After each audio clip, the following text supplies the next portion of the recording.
Hello, guys and gals. Me, Mutahar. Now, this question I'm pretty sure has been asked more than, what is the answer to life at this point, okay? Or does Jesus love me? Ladies and gentlemen, when it comes to TikTok, should it be banned? Now, ladies and gentlemen, when I think about social media networks, one of the things that I've always talked about on my channel is data security and data privacy. I'm a huge advocate for privacy, and I'm a huge advocate for basically having total ownership on the data that you produce. It's one of the reasons why I'm such a virtual machine nut and why I typically use Linux as my primary operating system. I deal with a lot of the issues simply because when I purchase my hardware, when I purchase my software, I like to have as much control as I can. Obviously, you can't have 100% control on everything. Obviously, it's pretty tough these days to be 100% off the grid unless you completely swear off all forms of technology and communications for the sake of your personal data not flying around server to server. Now, when it comes to social media services, TikTok to me is like pretty much any other service. The only reason that it's gotten so much attention in the last year regarding national security is because this piece of software is a Chinese-owned software to begin with, okay? Now, obviously, ByteDance, the company in China, Douyin, the version of TikTok in China, is a wholly different platform than the one everyone around the world uses. But TikTok has had some tumultuous times. For one of the largest growing platforms, obviously the United States, which is the country in question, is a little worried, okay? Up until this point, the US has had pretty much tech dominance around the world, okay? Every social media service that everyone used around the world was typically hosted by Americans. Now, of course, when you got the one kid on the block coming out that's not from that side of the world, and coincidentally, it's from the other large adversarial power, that's what gets Uncle Sam a little shaken. Now, for instance, TikTok is actually banned in parts of the world. For instance, India has banned it since June 2020 as a data security threat, okay? India and China haven't exactly been the best friends, if ever. Russia has restricted it ever since the war in Ukraine has happened. Indonesia and Bangladesh have had it censored for inappropriate content. Maybe some nudes, I don't know. Now, why is it that TikTok is brought up for bans again? Well, the FCC head actually decided to basically reiterate that we should be banning TikTok, okay? Because it is, in fact, a national data concern, of course, according to them, all right? Now, of course, TikTok would like to tell you we're not, Lois, we're not. But, of course, let's actually dive a little deep into it. So, of course, for instance, right here, the FCC has no authority to regulate TikTok activity directly. But Congress previously acted, after Carr, who is the head of the FCC here, the director, when they voiced concerns about Huawei, which is a Chinese telecom company that pretty much every first world country has looked at with complete shady vision, if you will. Nobody really trusts one of the largest telecom companies in the world. Now, of course, you've got TikTok is currently in negotiations with CFI-US, an interagency committee that conducts national security reviews of foreign company deals to determine whether it can be divested by Chinese parent company ByteDance to an American company. And of course, what's actually happened over here later on, what's being said really, I don't believe there is a path forward for anything other than a ban, which Carr said, citing recent revelations about how TikTok and ByteDance handle the data. Remember a few months ago when we talked about TikTok was caught basically spying on you? Well, ladies and gentlemen, TikTok had a lot of leaked audios and a lot of leaked interviews and a lot of leaked documents come out that basically showcased, or at least tried to allege, that there was somebody known as the master administrator in TikTok. So, long story short, effectively what had actually happened over here, what apparently was claimed to be happening, was the master administrator for TikTok, who basically came from Beijing, had flew in to Oracle-owned servers, so basically the US version of TikTok, where the US data was stored. They came in and apparently accessed that data. Now, of course, this doesn't actually mean that TikTok is violating any specific rules as far as I know. It's not as if the data that is generated by Americans has ever left the US, okay? But it doesn't stop a foreign national from basically flying in, accessing the data, not even copying it to a flash drive or basically bringing it back home, literally just maybe writing down notes and then flying back to relay that information to somebody else. I'm not saying that's what happened. Obviously, these are some severe allegations to be throwing around. But of course, ladies and gentlemen, if that was the case, you can understand why the government is a little scared of it. Now, when it comes to spying on you, the United States government does not care about your privacy whatsoever, okay? Whenever I look at things like TikTok, I've always mentioned projects known as PRISM, for instance. For those of you who don't know what PRISM was effectively a program, a several multi-million dollar a year program, where the National Security Agency of the United States, basically the digital nerd spooks of the country, were basically accessing, all right, directly into some of the biggest social media services in the country. So for instance, according to what is believed to be leaked information out of them, they were accessing Apple, AOL, Skype, YouTube, Facebook, Google, Yahoo, Microsoft, all within these years and these time frames. Basically, when it comes to data, let's say, for instance, somebody does a crime, right? The Federal Bureau of Investigation can actually subpoena data out of a lot of these servers. The government can. And in some cases, depending on if the company wants to fight it or contest it, in the case of Apple versus the FBI, where Apple literally told the FBI to fucking kick rocks because they didn't want to help the FBI in actually breaking the encryption and the security features of their devices.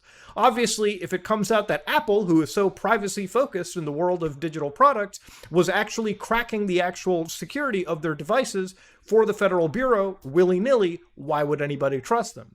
It's just so weird that, like, the government actually works with white hat hacker firms, black hat hacker firms, literally to actually break the encryption and security on a lot of popular devices too. So of course, when it came to PRISM, it wasn't like they were subpoenaing the information.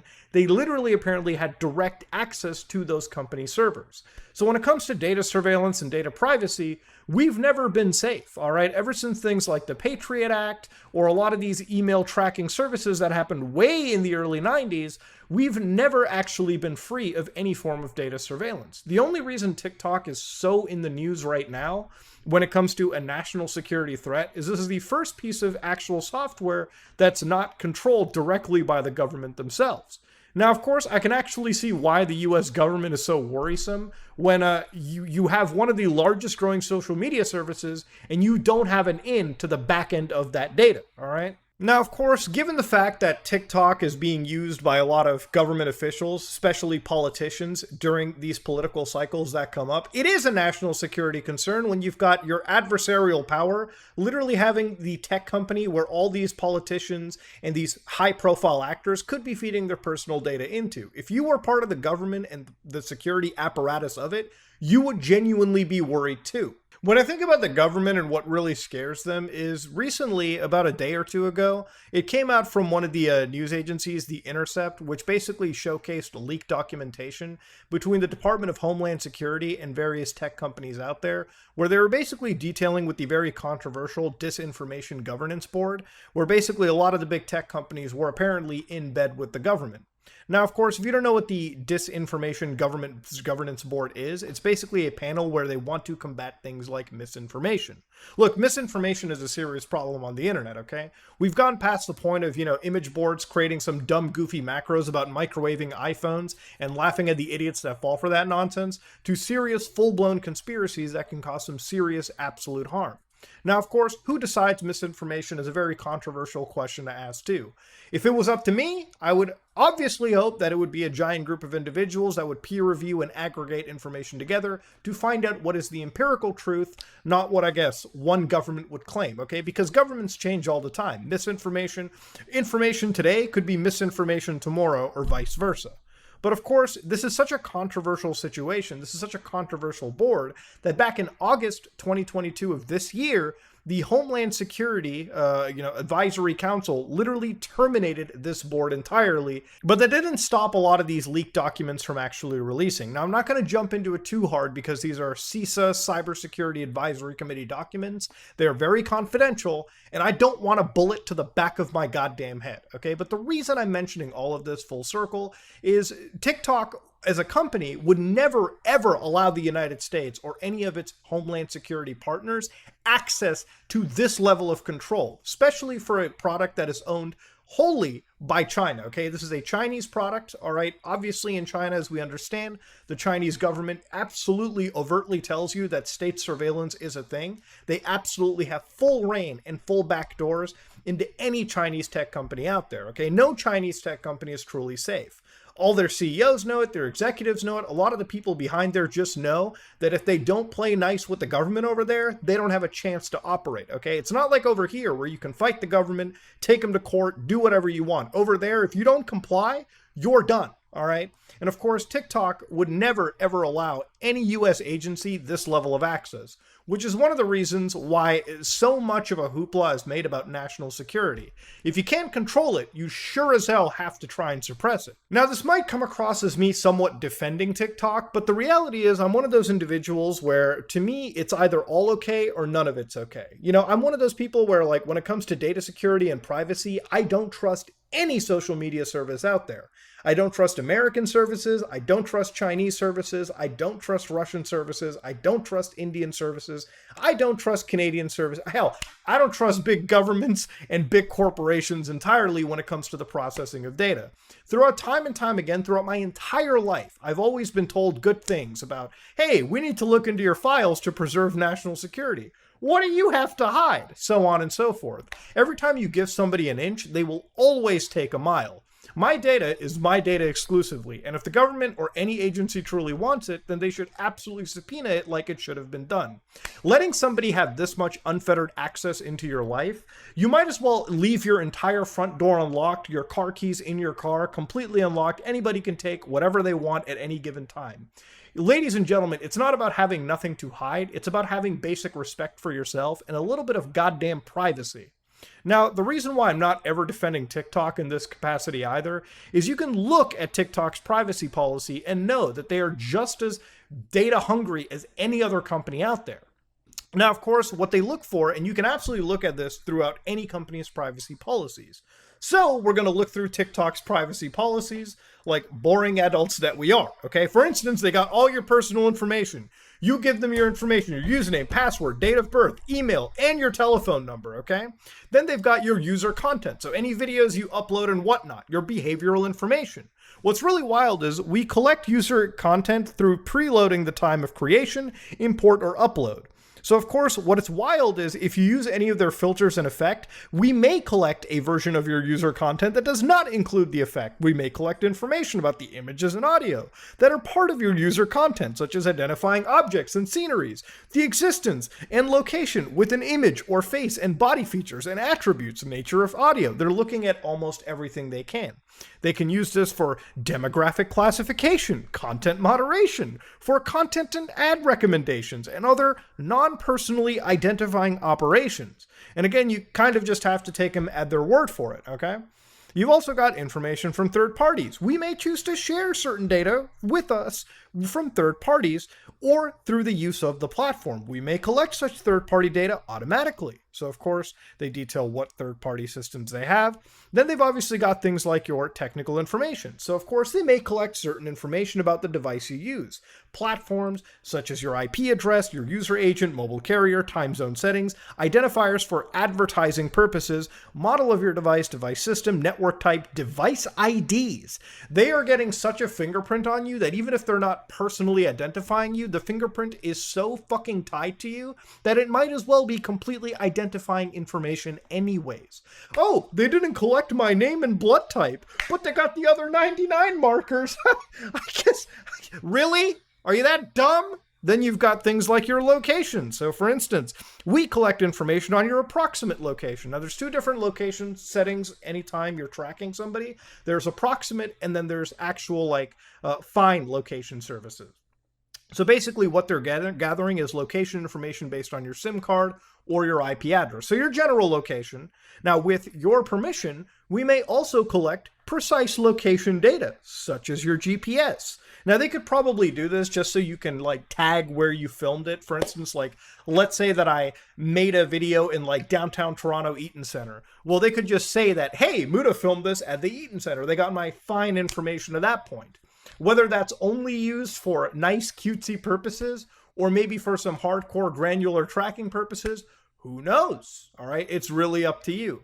Ladies and gentlemen, a lot of this information is used to build a profile on you, and when you got entire governments backdooring into this information, a profile on you is absolutely what they want. It allows people to track you, it allows people to advertise to you, and allows people to know exactly who you are, what you're doing, and maybe what services to bring you into or kick you out of. Having a profile on you can be very scary, and it's something that you have to curb as much as you can.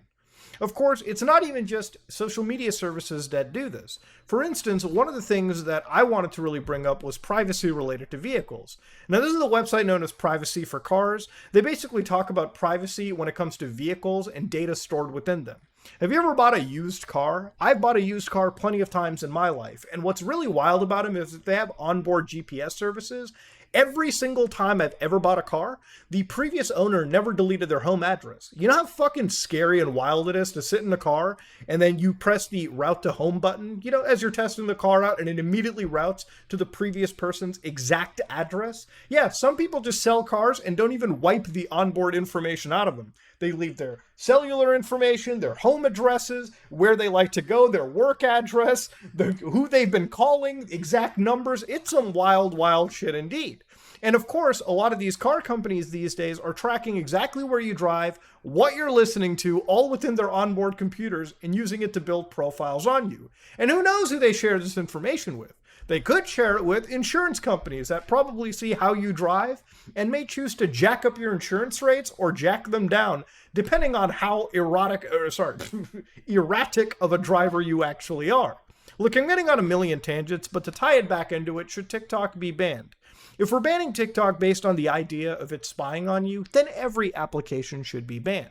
If we're banning them based on the idea of a national security threat, it does make sense. But at this point, we are creating an incredibly segregated side of the internet, where countries who have different products are going to get different products for every single aspect. And what I'm saying over here is, when it comes to TikTok, when it comes to a lot of these products, it's not going to be really shocking when it turns out countries who are so worried about their data being stolen back and forth are going to just create social networks specifically for certain users from certain countries, all to prevent their users from being tracked by the governments of another country. I think country-on-country surveillance is going to be interesting 10 years down the road when you have other countries like India or even Russia coming up with absolutely popular social media networks that are harvesting user data internationally. So far, it's only been the United States doing it, all right? And other countries like China specifically have banned U.S. social media services from tracking their citizens. And now the U.S. is doing the same, or at least thinking of doing the same, at least some government parts, back and forth. It's going to be wild to see the internet of the next few decades completely being centralized and segregated based on who's where. We already have social media services like Truth Social, which as far as I've been able to see is only downloadable in the United States. So of course, are we going to have like segregated country-based social media services? That is something interesting to see down the road. Should TikTok be banned? Probably not. Everyone is guilty for tracking. Honestly, the real lesson to be gained out of this is keep your data safe, keep your data secure, and make sure nobody tracks you. Ladies and gentlemen, this is me, Mutahar, and if you like what you saw, please like, comment, and subscribe. Dislike it if you dislike it. I am